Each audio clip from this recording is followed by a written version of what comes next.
আসসালামু আলাইকুম। আমাদের আজকের রেসিপি চিকেন ফিঙ্গার।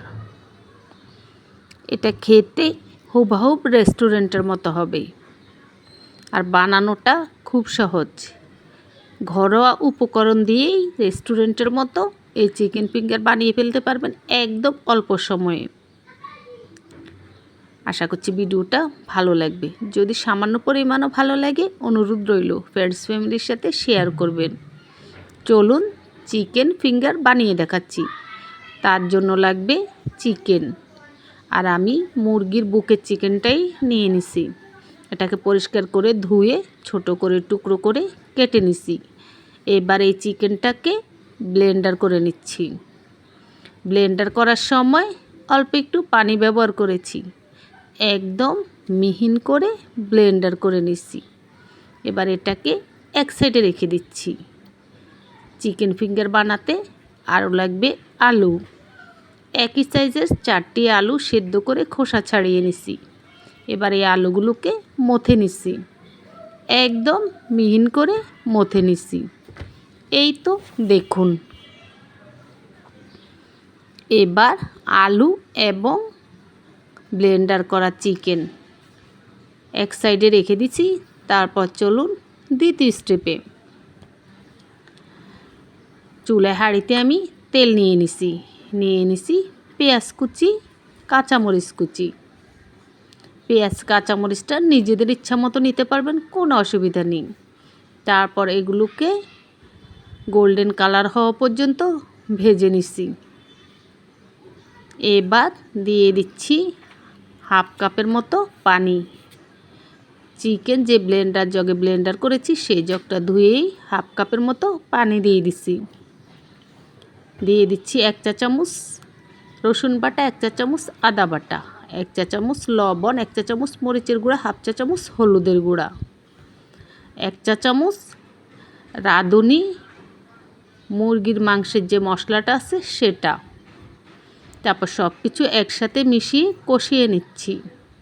এক্সট্রা পানিটা গিয়ে মশলাটা তেলের উপরে এসে ভাজা ভাজা গ্রান বের হওয়া পর্যন্ত কষিয়ে নিতে হবে। একদম মশলা তেল ছেড়ে দিবে, এই পর্যন্ত কষিয়ে নিতে হবে। তো মশলা কষানো শেষ। এবার ব্লেন্ডার করা চিকেনগুলো দিয়ে দিলাম। তারপর অনবরত নেড়ে চেড়ে মশলার সাথে চিকেনটাকেও কষিয়ে নিচ্ছি। যে বাটিতে এগুলো রেখেছি সেই বাটিটা ধুয়ে আমি হাফ কাপের মতো বা তার চেয়ে একটু কম হবে পানি দিয়ে দিছি। তারপর একটু নেড়ে চেড়ে মিশিয়ে নিছি। চুলার আঁচটা মিডিয়ামে রেখে ঢাকনা দিয়ে ঢেকে এগুলোকে কিছুক্ষণ রান্না করব। মাংস থেকেও কিন্তু অনেকটা পানি বের হবে। এই দেখুন, মাংস থেকেও কিছুটা পানি বের হয়েছে, আর এই পানিতেই এই চিকেনটা সিদ্ধ হয়ে যাবে।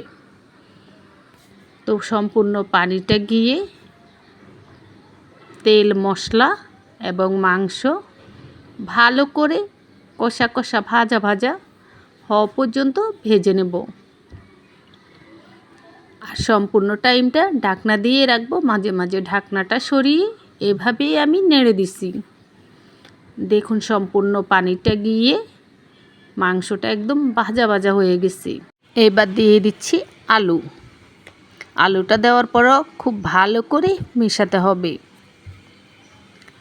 সম্পূর্ণ টাইমটা চুলার আঁচটা মিডিয়ামে অথবা মিডিয়ামের চেয়ে কমে রাখতে হবে। আলু ভালো করে মিশিয়ে নেওয়ার পর দিয়ে দিছি 1 মুঠোর চেয়েও বেশি হবে ধনিয়া পাতা। এটা দেওয়ার পরেও খুব ভালো করে মিশিয়ে নিচ্ছি এবং সব কিছু একসাথে ভেজে নিচ্ছি। ধনিয়া পাতা থেকেও কিন্তু কিছুটা পানি ছাড়বে, তো সম্পূর্ণ ভিজা ভিজা ভাবটা গিয়ে এই রকম হওয়া পর্যন্ত ভেজে নিতে হবে। ভেজে নেওয়া শেষ। এবার ঢাকনা দিয়ে ঢেকে রেখে দিচ্ছি ঠান্ডা হওয়া পর্যন্ত। পুরোপুরি ঠান্ডা হয়ে গেছে। হাতটা পরিষ্কার করে ধুয়ে শুকনো কাপড় দিয়ে মুছে হাতে একটু তেল লাগিয়ে নিছি। এবার এখান থেকে অল্প অল্প করে নিচ্ছি, আর প্রথমে গোল করে এবং তারপর লম্বা করে এই তো বানিয়ে নিছি।